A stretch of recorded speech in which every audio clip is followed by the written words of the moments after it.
The fact is that godless voters, mainly younger voters who identify as being politically unaffiliated or liberal Democrats, tend to vote against traditional American values. A poll conducted by the Pew Research Center found that just 51% of voters between the ages of 18 and 29 years of age believe in God.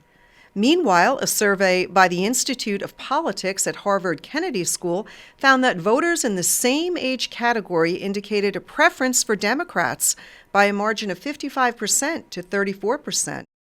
Earlier this year, the Public Religion Research Institute issued a report on the politics of unaffiliated Americans.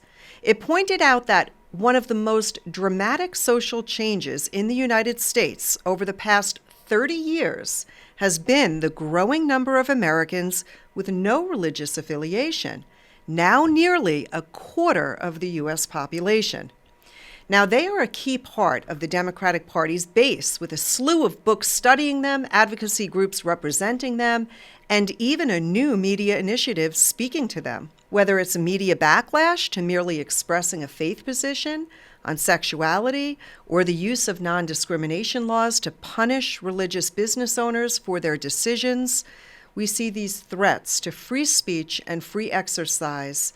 They are heating up in both the courts and the public square. Take, for example, what we see happening to Supreme Court Justice Amy Coney Barrett. Now, Justice Amy Coney Barrett is being pushed to recuse herself due to her Christian faith from a case involving a web designer's refusal to handle a wedding website for same-sex couples. Smith, both the owner and plaintiff, says that she is being asked to create messages that go against her deeply held beliefs.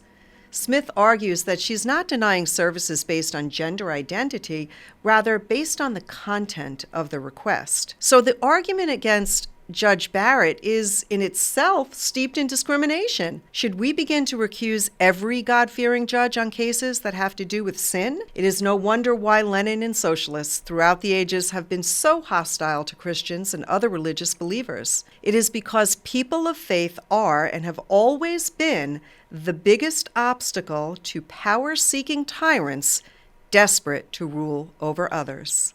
That's it for now, folks. I'm Rebecca Weber. Thanks for tuning in to your Better for America Newsline special.